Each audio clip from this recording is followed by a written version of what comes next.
Justin here.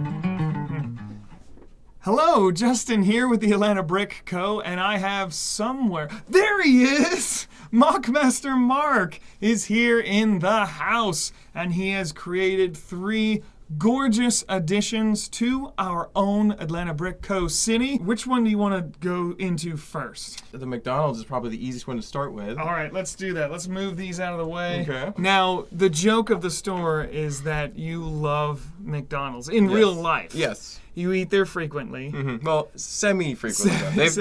They've convinced me to dial back a little bit. Because you like McDonald's in real life so much, you definitely decided, I'm going to do a McDonald's. Yeah. We discussed briefly in the last video how you guys very quickly decided what would go where in the city. Did you plan this right from the beginning? Nope, McDonald's, right there. It was actually just kind of like, we definitely need a normal restaurant, even like a brand that people will recognize. Okay. And so this is one of them. Another one is Chick-fil-A, but that one's not 100% done yet, so we won't cover it today. McDonald's, because I like McDonald's and people, like, kids recognize it, adults will go, hey, it's a McDonald's. They're everywhere, you know, so it's kind of almost a joke, but also a fun little building. Lego actually did do a few, or was it just one branded McDonald's set? I know there was at least one. I'm not sure. They probably had more stuff like Shell they did for a while as well. So it's like things like that were actually more common in the 90s. They kind of were experimenting with new stuff, and they did have McDonald's pieces. I think there's one featured right here that's actual McDonald's Lego sticker, and it's pretty hard to find these days. Is that pretty expensive? Just that piece, probably. It's more expensive than your average large red panel from the 90s. So. The other thing I noticed, since your time on Lego Masters, you have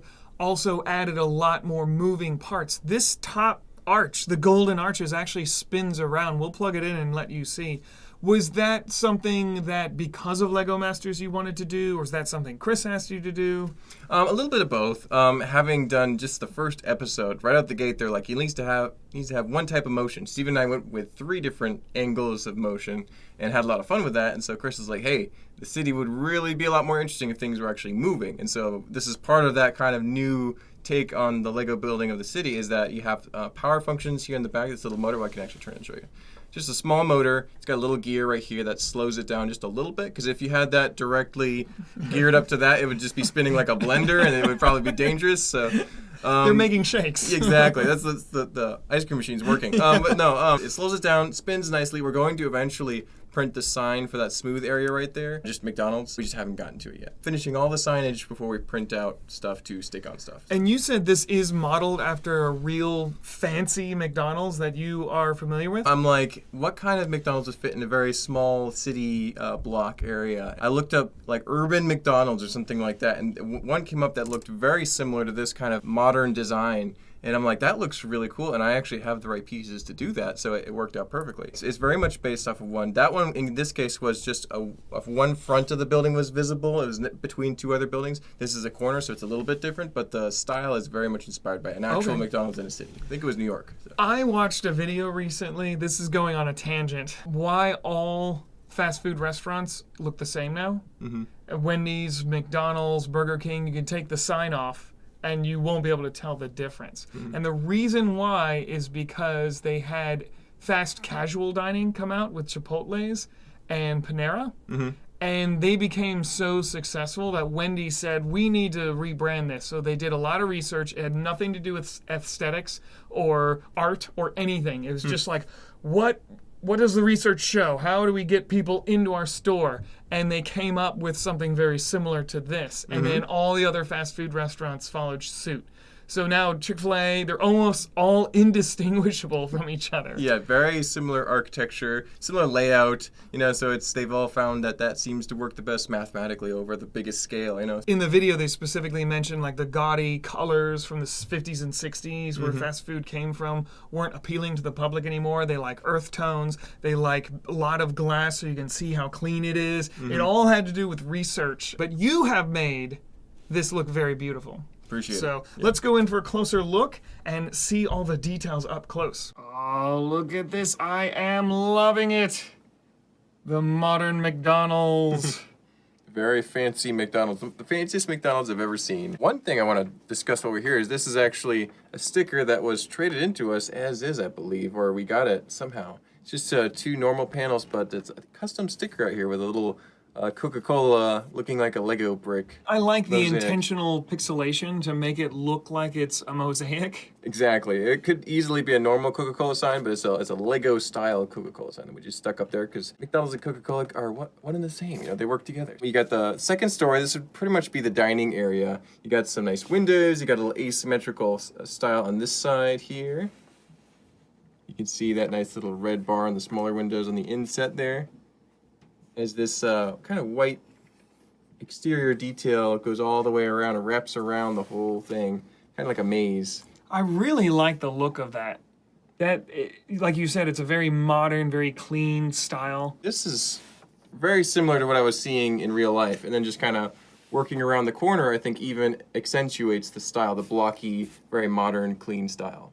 Now, you don't build in a modern style very often. Do you like doing this? Yeah, I actually, as far as architecture and design goes, I'm a big fan of modern, sort of retro styling, and this is very much that for sure. Although I rarely build it, like you were saying, it's like not something that I do at all very often. It was very interesting and fun to do this because it's out of my usual. What was the most challenging part of this? Was it getting the mechanics to work or getting that outward design to copy the real building? It was actually basically figuring out the math for the little zigzag design going on here because I'm using 1x2 bricks with the brick pattern, but I'm using only the lines on one side. So I'm kind of limited to using something that is even numbered, right? Because it's like 1x2s. There aren't 1x1s that have that pattern. There aren't 1x3s that have a pattern. So I'm having to figure out exactly how that goes around a corner and still makes sense within the shape of this building. Got it. The things you don't even think about till you start having to think about them. Yeah, exactly. It becomes a problem once you start using a very specific piece like that for that cool texture in there. Let's plug it in. Let's Yep. see how it works. Here we And we'll go. actually turn it around too. And oh, look at that. Yep, so there's the golden arches spinning around. You can see the motor and gears working back there. So that's not too complex. No, as far as Lego gears and stuff go. Yeah, it's actually very simple. You have the motor here, which is spinning very quickly. There's no speed setting when you plug it in by USB, so you have to kind of gear it down manually. So you have this large gear, which immediately slows down the pace quite a bit, and then that goes into a gear going this direction, which is meeting a gear going this direction, which ends up transferring the energy to spin upwards. So instead of having the whole motor underneath trying to mount that and bringing this up higher, you're able to kind of use gears to get it to turn just the way you want. And you found a big red gear to go with the colors. That is great. Exactly. It helps blend in a little bit more. Although gray would have worked just fine, I think the red is very fitting in the top of the McDonald's roof there. So. All right. I'm getting hungry for Big Macs. Exactly. And then you got a few lights in there. We're going to put the interiors in, as we said before, so hopefully we'll get those details added soon. Oh, we'll turn off the lights and show you what it looks like. This is McDonald's after dark. Exactly. So it shows how plain it is inside there, but eventually it'll be very bustling. What are your plans for the top and first level? Yeah, I think I might have briefly mentioned the top is supposed to be kind of an eating area, and then the bottom is basically like the counter where you can order and be served, and a little bit of a cooking area in the back. So most Lego restaurants don't have like exact scale footprints for the cooking and preparing areas, but we'll just kind of make it so it seems like there's a whole restaurant in there, even if it might not have enough actual room to do that. The minifigures can deal. Yeah, exactly. You have a tiny little grill in the back and you're all good. Let's do gnomes, Sure. just because this is so wild and colorful, and I want to know, look at this, there's a giant mushroom popping out of the top. Bursting through the roof. What are they doing in here? What are these little Yeah. guys up to? It's hard to say, but this is going to be the Gnome and Garden Shop, right? Okay. So it's little play on words. Their sign is going to be placed right here. It's only going to be about 4 bricks tall, so it's not going to be. It's just a little thin sign we're going to print and put up there. The Gnome and Garden Shop is kind of made to highlight the gnome sets that we'll be releasing soon. Those are little buildable gnome creatures. They're adorable. Yes. Mark and Steven designed them, and they're going to be little kits that you can buy exclusively from us. They're so cute. You'll see them soon, I'm sure. Totes of dorbs. Exactly. The gnomes and mushrooms and a garden, that kind of thing, all makes sense. So this is where the gnomes sell gardening supplies to regular minifigures who want to just try and test their green thumb a little bit.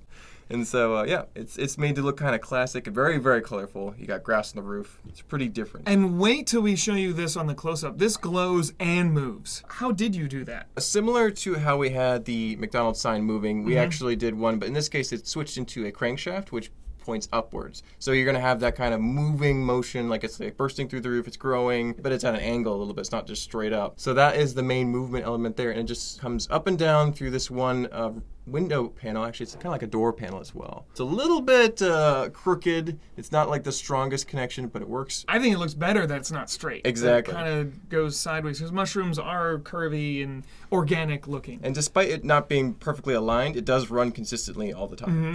So, in your head, for these little guys, is this a real mushroom bursting out? Is this one of their experiments gone awry, or is this just part of the building display? In my mind, I see it as just part of what they're selling. They're selling giant mushrooms, and one of them must have accidentally been planted, and it just burst through the roof. Okay. So yeah, that's my own psyche, my own place when I look at this building. So I'm getting a strong like farmhouse kind of look for this. Is that what you were going with? Yeah, it's a little bit of that wood and timber frame, but painted white to look like it. This is very barn-like here. That's what I'm thinking of. And the green roof, even if it's plants, it kind of seems like a farming situation, sort of a garden vibe to it. Very colorful, a lot of white frame going on. You get like a greenhouse area here. So trying to make it a mixture of not necessarily Amish, but like definitely Midwestern country. But then have some little bit of urban touch, like they're in a city. They're trying to sell gardening supplies to city folk and teach them the gnoming ways. So. The gnoming ways, I like that. Have you heard the good word? Do they give out pamphlets? They probably do. I mean, they're like, you want to join the gnomes? Yeah.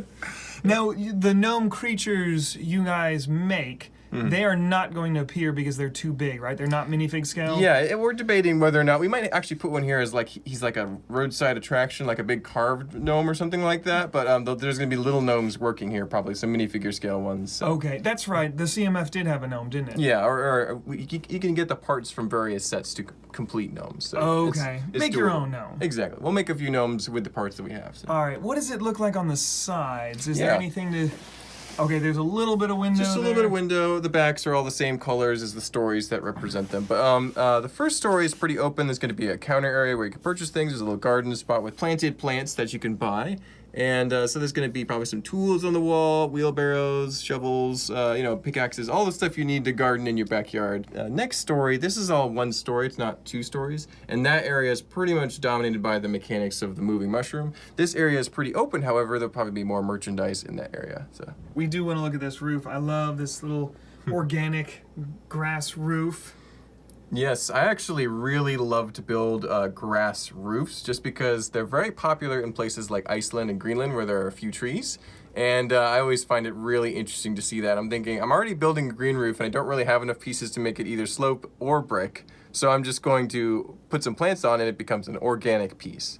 So kind of going into the garden theme with that. So. I love that you use a deficit into an advantage. Yep, you kind of have to adapt, try and improvise where you can. Yeah, show me your shroom. That one's a little bit of a simpler design. What's interesting is the Lowell sphere is fairly easy to build in one color, but once you include transparent pieces, it's more difficult. Because not all the transparent, like you don't have transparent jumper plates, for example. You have to kind of work around those issues in order to have these transparent areas so the mushrooms light up. And you'll see that in just a second when we turn off the lights. These gnomes are going crazy. Yeah, we had multiple colored lights going on inside the mushrooms on a couple of the corners of them, as much as we were able to.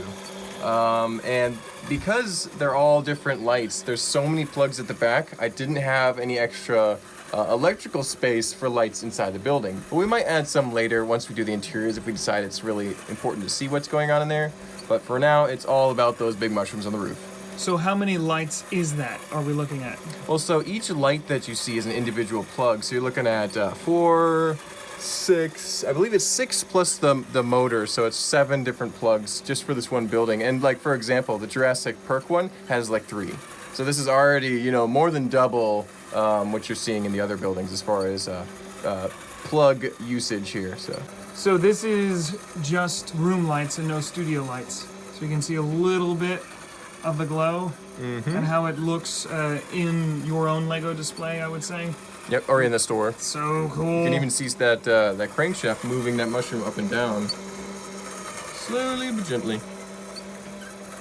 It works, man, it works. All right, final one. Now this is actually a redo of one of the more popular sets that got sold pretty quickly from our old city. And this is a bigger, beefier version of Jurassic Park, the Jurassic Park themed coffee shop. I love it. This was a lot of fun to make. There's actually a little front area in the city where it has a few tables to sit outside as well, but there's also the roof. Eventually we're going to have the coffee counter and stuff in there as well. The interior is not finished on this building, like the other two as well. So it's very fun. It was it's just a little play on words again, just trying to be goofy. We reintroduced the T-Rex bursting through the wall. In the first one, he was coming out of the corner because it was a corner building. In this case, it's between two other buildings along the street. It actually has some very nice movement elements there that we'll be excited to see in the close-ups here. And I love the little hand that comes out shoving coffee in people's faces. You can tell this T-Rex is jacked. Exactly. Yeah, he is so upped on coffee right now. But one thing I really love is this sign. It's got this beautiful little picture of a T-Rex holding a coffee cup and a skeleton holding a coffee cup. So clearly the dinosaurs and people are now getting along and enjoying coffee together. And you designed that, correct? Yes, it's just a modified Jurassic Park logo. Jurassic Park. Oh, and you've got stickers with open signs. I didn't see that before. All right. It's newly renovated, you know. The old one was different, so they changed it up. So tell us about the inspiration. You had the old one. Yes. And they told you upscale it. It's going to fit this size now. What was your thinking on that? I wanted to have a little bit more. We did a nice custom sign for the first one, but this is even more important. So it's like the whole logo I redid and everything like that. The color scheme is a bit different. It's more Jurassic Park or Park-y in that it has more earth tones. This kind of looks a little bit retro. The green, the brown, the tan, they're kind of inspired by like the vehicles and like the fact that the original Jurassic Park was like very 90s, even like late 80s. And so it's trying to kind of harken back to the glory days of Jurassic Park. So that's where you're getting some of the color schemes and architecture cues from. And I love this sitting area up here. They're enjoying their coffee in the jungle. And there's an Ewok standing there. He's probably helping serve or clean, I'm not sure. But so he works there. I believe he does, yeah. He just showed up one day and they hired him, so. Better than having dinosaurs serve your coffee, I guess. Exactly. We are going to have dinosaurs doing something up there at some point. Probably raptors serving people, you know. It's going to be that'd be hilarious. And you have this guy, he's waiting for somebody to show up with some shaving cream canisters disguising embryo containers, you know. So he's waiting for a deal to go down. Little cameo from the first movie. They made the shaving cream, right? That came in that Jurassic Park? I think they did, but I'm not sure. We'd have to look that up. We have to find that. We'll find it. That's part of the finishing off the interiors details that we need to get all included in there. I love it. And right now, this is empty. There was an idea about putting raptors dancing in here. Yes, and you'll see why in a second. Because I was putting lights inside the building so that you could see the interior when it's ready. But the top story, I thought it was just a normal white, bright light, but it turned out it was actually a rotating rainbow spectrum of lights. So I'm like, wow, they look like they're really having a disco on the top floor here. So we were pretty much planning to just put a couple, like 3 or 4 raptors just absolutely dancing, having a great time, probably a little bit too psyched up on coffee. So. And this level mostly contains the gear, right? Yeah, that room is like at least 50% of it is taken up by the mechanics in order to move the T-Rex head and his arm holding a coffee pot, a big pot right there. So. And I guess this. Oh, you got the leg busting out. Yep. We'll see it better when we turn off the lights. But yeah. Oh my goodness, this is so cool. Yep, there's one leg down there, and we're gonna be putting a counter area where you can order your Jurassic coffee to get your perks. So. Are they huge? They're probably pretty big. I know the coffee is very strong. But that's about all I know about it right now. We're going to delve into the details at some point soon, hopefully once you get all the buildings done. So. That'd be great. We could use a Duplo cup. That's, exactly. That's like the extra grande. They hand you a bucket of coffee. Yeah, and you this just is get a Triceratops size. Yeah, exactly. What was the inspiration for the architectural style? Kind of like based off of the original movie, the park itself. You could just get a little bit of an idea. Kind of modern, but also kind of 90s. You know, that's why you're seeing the wood trim, something that you don't normally see too prevalently nowadays, but it's there. It's trying to look kind of retro, like a little bit of an older building style, building materials, and the green color scheme to keep it kind of wild, and the brown behind the sign. So just kind of tying things together. A little bit of detail on the top. Not really inspired by anything, but just like that modular style, trying to keep it fit within the city, but also have some Jurassic Park elements to it. Let's see the T-Rex before we turn out the lights. There we go. So he is on a little crankshaft, moving pretty slowly, and then you have his arm moving on a crankshaft, moving a bit faster to create a fun movement right in the second story. Oh, I love that. That looks so cool. Whoa. What are they doing in there? They're having either a crazy science experiment or a really wild party. I'm not sure. I love it. And there's the T-Rex foot coming through. Exactly. He's trying to get his balance after enjoying all that coffee. You can just barely see his silhouette moving right there. You go. You can see him kind of moving in the dark. It's actually somewhat terrifying. It is. See the lights up top really going crazy now. There you go. And that's the brick does that on its own. Yeah, the lights that are there automatically cycle through red, green, and blue, and they're just going crazy, like constantly changing speeds, changing colors. So it's very very disco up there. So, and you don't have to program that, right? It's no, all you just plug it in and go. Exactly. You just plug it in and it goes. So.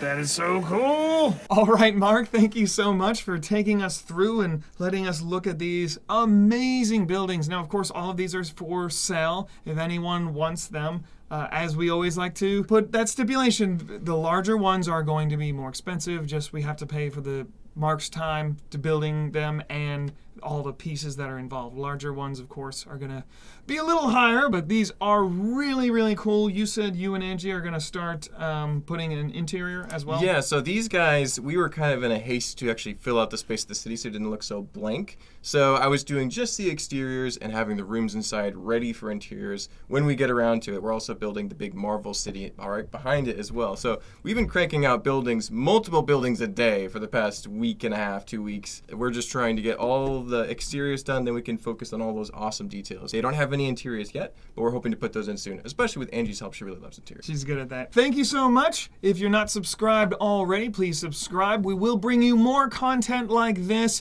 We've got to talk to John and you and Joe actually on the Marvel Avengers. Wait till you see that. It's huge. It's the entire back half of our city. It's so cool. Once they get farther along on that, once they get finished, we're going to do a close-up of that. So that's going to be pretty cool. Thank you so much. Give us a like, give us a thumbs up, comment, share, subscribe, all that stuff. Like all the things. Like all the things. And we will see you very soon.